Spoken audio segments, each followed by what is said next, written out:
Hello dear students, +2 അറബിക്ക് നമ്മൾ ഓണം എക്സാമിന് നിങ്ങൾ പ്രവേശിക്കാൻ പോകുന്ന സമയത്ത് എന്തായിരുന്നാലും നമ്മുടെ ഓണ പരീക്ഷയിൽ അറബിയിൽ വരാൻ സാധ്യതയുള്ള ഫസ്റ്റ് ടേമിലെ ക്വസ്റ്റ്യൻസ് ആണ് സാറ് പറയാൻ പോകുന്നത്. അധികം നിങ്ങൾ പ്രീവിയസ് ഇയർ ക്വസ്റ്റ്യൻസ് പേപ്പറൊക്കെ പരിശോധിക്കുമ്പോൾ കണ്ടിട്ടുള്ള ക്വസ്റ്റ്യൻസ് ആണ്. ഒന്ന്, നമ്മൾ നാമു വലാ തസ്തൈഖിദു എന്ന് പറഞ്ഞ ചാപ്റ്റർ, നാമു വലാ തസ്തൈഖിദു എന്ന് പറഞ്ഞ ചാപ്റ്റർ നമുക്കറിയാം, മഅറൂഫ് റുസാഫി എഴുതിയിട്ടുള്ള കവിതയാണ്. അപ്പോൾ ആ കവിതയെ കുറിച്ചിട്ട് ഏതെങ്കിലും തരത്തിൽ ഒരു പാരഗ്രാഫ് എസ്സേ ആവാം, ആസ്വാദനക്കുറിപ്പ് ആവാം, അതല്ലെങ്കിൽ പാരഗ്രാഫ് ആവാം, അതല്ലെങ്കിൽ രണ്ടും കവിത എന്നിങ്ങനെ ആശയം, അങ്ങനത്തെ ഒരു പാരഗ്രാഫ് നിങ്ങളോട് ചോദിക്കുന്ന ഒരു ക്വസ്റ്റ്യൻസ് എന്തായാലും വരാൻ സാധ്യത വളരെ കൂടുതലാണ്. രണ്ടാമത്തൊന്ന്, ഇതേ ഏരിയ തന്നെ നമുക്കറിയാം, ഒന്നാമത്തെ യൂണിറ്റിൽ നമ്മൾ പഠിക്കുന്ന ചാപ്റ്ററാണെന്ത്, ഖിദ്മാത്തു ഡോക്ടർ മൊഹിയുദ്ദീൻ ആലുവയെ കുറിച്ചുള്ള ചാപ്റ്റർ അല്ലേ. ഓക്കെ, അപ്പോൾ ആ ചാപ്റ്ററിൽ നമ്മൾ എന്ത് ചെയ്യുന്നു, പഠിക്കുന്ന സമയത്ത് നമുക്ക് മനസ്സിലാകും അദ്ദേഹം നടത്തിയുള്ള ഒരുപാട് അറബിയിൽ ഭാഷയിലും കേരളത്തിൽ ജനിച്ച ഒരാൾ ലോകത്ത് അറിയപ്പെട്ടല്ലോ.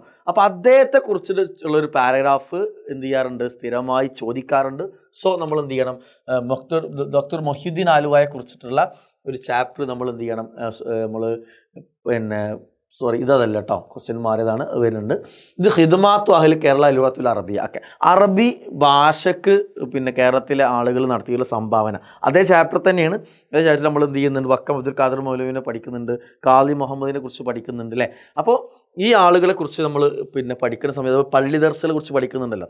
അപ്പോൾ നിങ്ങൾക്ക് ചിലപ്പോൾ സ്കൂളിൽ നിന്ന് അസൈൻമെൻ്റ് ഒക്കെ തന്നിട്ടുണ്ടാവും. അപ്പോൾ ഈ വിഷയത്തിൽ എന്ത് ചെയ്യാറുണ്ട്, അറബി ഭാഷ കേരളത്തിൽ വ്യാപിച്ചതിനെ കുറിച്ചിട്ടും കേരളത്തിലെ ആളുകൾ അറബി ഭാഷയെ സ്വീകരിച്ചതിനെ കുറിച്ചിട്ടൊക്കെ ഒരു പാരഗ്രാഫ് ചോദിക്കാറുണ്ട്, എസ്സേ ചോദിക്കാറുണ്ട്. സോ നമ്മൾ പഠിച്ചു പോയാലെങ്കിൽ അത് ഉപകാരപ്പെടും. ഇനിയോ മറ്റൊന്ന്, നമ്മുടെ ഷുർത്തിൽ മുറൂർ എന്ന് പറയുന്ന കവിതയുമായി ബന്ധപ്പെട്ടുകൊണ്ട് അതിൽ ഏതെങ്കിലും ഒരു ഡയലോഗ് കൊടുത്തിട്ട് അതിനെ ബേസ് ചെയ്തിട്ട് സിറ്റുവേഷൻ എഴുതാനോ, അല്ലെങ്കിൽ അതിനെ ബേസ് ചെയ്തിട്ട് ഈ കഥയിലെ ബത്തിൽ ആരാ, ഹീറോ ആരാന്ന് ചോദിച്ചിട്ടോ, അല്ലെങ്കിൽ ഒന്ന് രണ്ട് ഇത് ഏത് കഥയിൽ നിന്നുള്ള ഡയലോഗാണെന്ന് ചോദിക്കുന്ന രീതിയിലേക്കുള്ള ക്വസ്റ്റ്യൻസ് എന്ത് ചെയ്യാറുണ്ട്, കഴിഞ്ഞ പരീക്ഷകളൊക്കെ വന്നിട്ടുണ്ട്. മറ്റൊന്ന്, ഡോക്ടർ മൊഹിയുദ്ദീൻ നേരത്തെ പറഞ്ഞ് മാറിപ്പോയതാണ്, ഡോക്ടർ മൊഹിയുദ്ദീൻ ആലുവയെ കുറിച്ചിട്ട് അഭിനായ് കേരളത്തിൻ്റെ മക്കളിൽപ്പെട്ട ജീനിയസ് ആയിട്ടുള്ള വ്യക്തിയായിരുന്നു ആര്, ഡോക്ടർ മൊഹിയുദ്ദീൻ ആലുവായി. സോ ഇദ്ദേഹത്തിനെ കുറിച്ചിട്ട്, ഇദ്ദേഹത്തിൻ്റെ കാര്യങ്ങളെ കുറിച്ചിട്ട് എന്ത് ചെയ്യാറുണ്ട്, ഒരു ഷോർട്ട് പാരഗ്രാഫ് ചോദിക്കാറുണ്ട്. സോ അതും നിങ്ങൾ ഫസ്റ്റ് ടൈം എക്സാമിൽ വരാറുണ്ട്. മറ്റൊന്ന്, ഷുർത്തിൽ മുറൂർ എന്ന് പറയുന്ന കഥയുമായി ബന്ധപ്പെട്ടുകൊണ്ട് ഹമൂദയെ കുറിച്ചിട്ടുള്ള പാരഗ്രാഫോ, ഹമൂദിനെ ഇൻ്റർവ്യൂ നടത്തുന്നതോ ഹിവാറൊക്കെ ആയിട്ട് ഏതെങ്കിലും ഒരു ക്വസ്റ്റ്യന് ഫസ്റ്റ് ടേമിൽ എന്ത് ചെയ്യാറുണ്ട്, ഇതുമായി ബന്ധപ്പെട്ട് വരാറുണ്ട്. മറ്റൊന്ന്, കേരളത്തിൻ്റെ പ്രകൃതി ഭംഗിയെക്കുറിച്ചുള്ള നമ്മൾ ഖൈറുള്ള എന്ന ഫസ്റ്റ് കവിത. സോ ആ കേരളത്തിൻ്റെ തൊബിയാത്തിനെ കുറിച്ചുള്ള ഒരു ഷോർട്ട് പാരഗ്രാഫോ അല്ലെങ്കിൽ എസ്സയോ, അല്ലെങ്കിൽ ഖൈറുള്ള എന്ന് പറയുന്ന കവിതയെ കുറിച്ചുള്ള ആസ്വാദനക്കുറിപ്പൊക്കെ എന്ത് ചെയ്യാറുണ്ട്, അതും നമ്മൾ ഫസ്റ്റ് ടൈം എക്സാമിൽ സ്ഥിരമായി ചോദിക്കുന്ന ക്വസ്റ്റ്യനാണ്. പിന്നെ നമ്മൾ ഈ ഫസ്റ്റ് ടൈമിൽ വരുന്ന പ്രധാനപ്പെട്ട ഒരു ഗ്രാമറാണ് മുഷബ്ബഹ് ബിഹി, അദാത്തു തശ്ബീഹ്, വജൂ ഷബഹ്. ഇത് ഉൾപ്പെടുത്തിയിട്ട് ഒന്നോ രണ്ടോ മൂന്നോ സെൻറ്റൻസ് കൊടുത്തിട്ട് ഈ മുഷബ്ബഹ് ബിയൊക്കെ സെപ്പറേറ്റ് ചെയ്ത് എഴുതാനുള്ള ക്വസ്റ്റ്യൻസ് എന്ത് ചെയ്യാറുണ്ട്, മുൻ വർഷങ്ങളിൽ വന്നിട്ടുണ്ട്. മറ്റൊന്ന് തെഹ്നിയാത്താണ്, ആശംസാ കാർഡുകൾ. ചില സിറ്റുവേഷൻസ് കൊടുത്തിട്ട് ആ സിറ്റുവേഷനുമായി ബന്ധപ്പെട്ടിട്ട് നമ്മൾ പറയുകയാണ് നിങ്ങൾ ആശംസാ കാർഡ് തയ്യാറാക്കണം എന്ന ക്വസ്റ്റ്യൻസ് എന്ത് ചെയ്യാറുണ്ട്, ചോദിക്കാറുണ്ട്. മറ്റൊന്ന് നമുക്ക് പരിചയപ്പെട്ടിട്ടുള്ള ക്വസ്റ്റ്യനാണ്, കവിതൻ്റെ 3-4 ലൈന് കൊടുക്കുന്നു, അതിന് മീനിങ് കൊടുക്കുന്നു, ഇത് മാച്ച് ചെയ്യാനുള്ള ക്വസ്റ്റ്യൻസ് ചില തവണകൾ അത് ഇല്ല, എന്നാലും ഒരു 60% വരാൻ സാധ്യതയുള്ള ക്വസ്റ്റ്യനാണ് ഈ ടൈപ്പ് ഓഫ് ക്വസ്റ്റ്യൻസ്. മറ്റൊന്ന്, നമുക്ക് ഏതെങ്കിലും കവിതയിൽ, നമുക്കിപ്പോൾ നാമു വലാ തസ്തൈഖിദുണ്ട്, ഖൈറുള്ള, 2 കവിത ഉണ്ടല്ലോ, ഈ 2 കവിതയും കണക്ട് ചെയ്തുകൊണ്ട് ഇതിൽ ഏതെങ്കിലും ഒരു 2 വരി കവിത കൊടുക്കും. എന്നിട്ട് നമ്മൾ ഫിക്റത്തുൽ മർക്കസി, അതിൻ്റെ ആശയം എഴുതാൻ, അല്ലെ റിസാത്തുൽ മർക്കസി ഒക്കെ എഴുതാൻ വേണ്ടി ചോദിക്കും. അപ്പോൾ അതിൻ്റെ ആശയം എഴുതാനുള്ള ക്വസ്റ്റ്യൻസ് എന്ത് ചെയ്യാറുണ്ട്, അങ്ങനത്തെ ക്വസ്റ്റ്യൻസ് പരീക്ഷയ്ക്ക് വരാറുണ്ട്.